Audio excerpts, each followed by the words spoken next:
De volta com o nosso programa Perspectivas 2019, nada melhor do que começar um ano olhando para o nosso futuro, vendo aquilo que nós precisamos fazer para que nós tenhamos uma vida melhor. E agora nós fomos às ruas saber o que a nossa população teresinense pensa acerca da mobilidade urbana e também acerca da saúde. Vamos conferir o que o povo pensa sobre esses assuntos. Ônibus de qualidade e paradas também de qualidade, eu acho que seria uma ótima forma de mobilização, até porque poucos ônibus, e os ônibus que na verdade estão circulando são ônibus velhos, né? Ônibus que não tem nenhuma garantia, nenhuma segurança para o usuário. Então, o que falta, na verdade, é esse investimento nos ônibus. Primeiramente, aumentar o número de ônibus, né? Porque aqui tem uma dificuldade muito grande, são muitos pontos de ônibus. A população aqui na cidade é uma cidade grande, então às vezes a espera demora 40 minutos, uma hora. Saúde, segurança, entendeu? E os nossos governantes, que é vergonha. Porque se eles verem que como é que está a nossa pobreza, nossa segurança, nossa saúde, nos hospitais. São vários setores que precisam melhorar, mas eu queria aqui destacar um, que em especial a saúde precisa melhorar bastante, a saúde pública. Os hospitais de bairros, eles têm uma defasagem muito grande de médicos, os médicos não cumprem plantão, quando cumprem não é o plantão completo, você precisa do sistema de saúde, dificilmente você encontra médico. A saúde é prioridade, tanto para nós como para aquelas pessoas de idade, né, que sofrem muito aí nesses hospitais. A saúde, principalmente a rede pública, viu, tem muito a desejar, deixa muito a desejar, porque com questão aos gestores, ter mais cuidado com o idoso, com as crianças, com a gestante, que chega nos postos de saúde e não é atendida. E de volta, a partir de agora, recebendo em nossos estúdios, Jamília Almeida, ela que é secretária executiva de Planejamento de Teresina, arquiteta administradora. Olá, Jamília, seja muito bem-vinda, muito obrigado por atender nosso convite. Obrigada por estar aqui também. Coisa boa. Também estamos recebendo Edna Goulart, ela que é assistente social e professora do Departamento de Serviço Social da Universidade Federal do Piauí. Professora, seja bem-vinda, tudo bem? Obrigada. Coisa boa. Vamos começar a falar sobre esses dois assuntos, mobilidade urbana e também saúde. Quero começar falando sobre mobilidade, Jamile, porque nós estamos aqui vendo o Integra sair do papel, o Integra começar a ganhar uma forma muito concreta na nossa sociedade. O que nós podemos esperar para o ano de 2019 acerca da nossa mobilidade urbana pública? É importante colocar que eu acho que a grande perspectiva para 2019 além de fazer essa nova mobilidade urbana que está sendo aí executada, que todo mundo está vendo, é fazer também uma quebra de paradigma, é colocar o transporte público, né, de massa como prioridade nas nossas ações. E a prioridade no sentido de todas as políticas públicas se integrarem ao Integra. Uhum. Então, assim, a gente precisa, e é importante colocar, que esse plano de mobilidade que está sendo colocado aí foi um plano de 2009, que ele já precisa até ser revisto agora em 2019. Então, a gente também está fazendo o plano diretor de ordenamento territorial, nessa revisão do plano, considerando o plano de mobilidade. Por quê? Eu preciso levar demanda para o transporte público para que ele melhore, para que eu consiga levar mais gente e mais rapidamente as pessoas se deslocando de uma zona para outra, que isso é a mobilidade. Além disso, a gente precisa também o quê? Começar depois de fazer toda essa primeira fase, integrar os outros modais, porque assim, não adianta a gente só andar de transporte público, a gente precisa investir em ciclovia, a gente precisa investir nas calçadas, no pedestre. Então, a cidade é para as pessoas, então a gente precisa tirar esse paradigma que a cidade é do carro. Uhum. Então, é bem interessante que na maioria da cabeça das pessoas que a gente importou esse modelo rodoviarista, esse modelo do carro, né, americano. Então, assim, a gente precisa rever que a maioria das pessoas fala assim, para resolver o problema do trânsito, coloca um viaduto. não adianta. O viaduto não vai adiantar, porque vai haver cada vez mais carros se não tiver uma política urbana, uma política pública por trás de incentivar com que a maioria dos nossos deslocamentos sejam por transporte público ou transporte ativo, que a gente chama, que é o de bicicleta, e a própria caminhabilidade e o pedestre. Então, assim, 2019, ele precisa que a gente termine o nosso processo de mobilidade, né, que está sendo implantado, que as pessoas consigam, sim, diminuir o seu tempo de deslocamento ou o tempo de espera do transporte público, e que a gente comece a rever, quem usa o carro hoje, comece a rever se a maioria das suas deslocamentos não pode ser pelo transporte público, como uma alternativa principal do seu deslocamento. Porque a gente vê, acho que a doutora está aqui para falar de saúde, e a gente tirar o carro, transporte individual das cidades, a gente sabe que melhora o clima, melhora a questão da poluição, a questão da gente andar mais,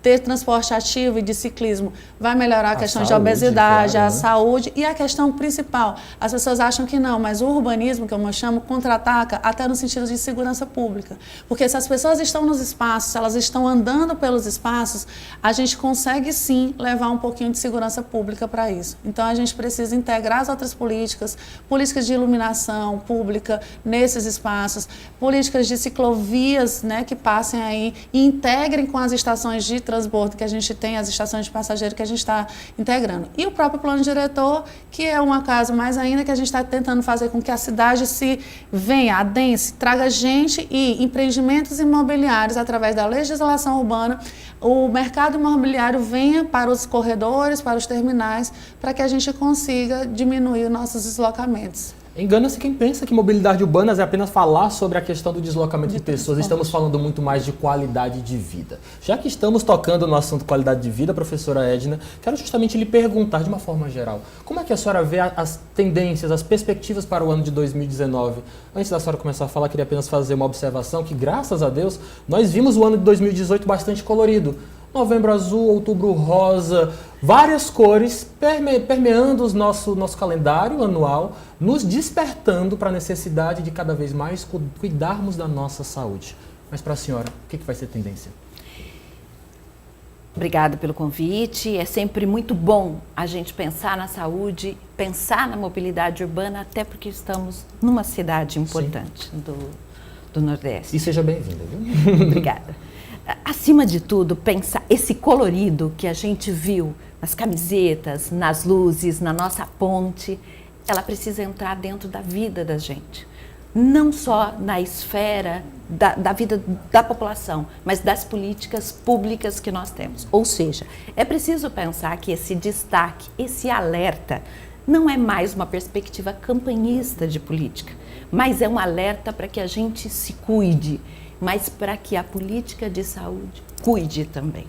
Então, um grande desafio para todos nós é fazer, e nos anos 80 a gente dizia isso, a ousadia de fazer cumprir a lei. Nós temos de volta a ousadia de consolidar o sistema de saúde nos moldes que nós brasileiros acreditamos. Ele é um dos sistemas mais bem elaborados. Ele tem uma lógica imanente de produção de cuidado nas diversas esferas. Ou seja, mobilidade urbana impacta na saúde pública, mas não é saúde pública. Quando um acidente acontece, quando inúmeras situações de conflito no trânsito são trazidos para a área de saúde, para ter complexa, isso se torna um problema de saúde. E hoje um dos maiores problemas para a saúde tem sido os riscos e o que a gente chama de acidentes, né? Que nós chamamos de traumas do ponto de vista da medicina, mas do ponto de vista da atenção à saúde, nós vamos chamar das causas externas. São essas que são provocadas pelo viver em sociedade. Então, penso que viver a saúde é recuperar o sentido que a saúde pública, o SUS, tem para nós. Que ele funcione a atenção primária, que funcione a atenção secundária, a atenção terciária e que ela se faça em consonância com o que a gente chama viver na grande cidade.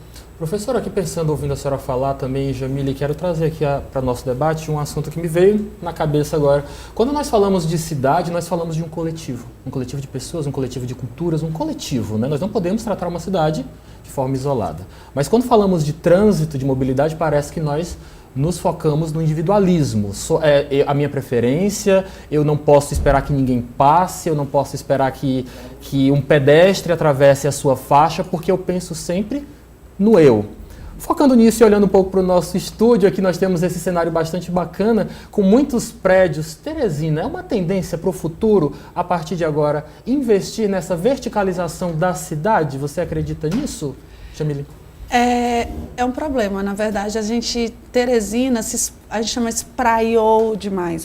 Ela se espalhou, ela tem em termos de quilômetros quadrados e de norte a sul, vamos dizer assim, muito extenso e é de verdade horizontal.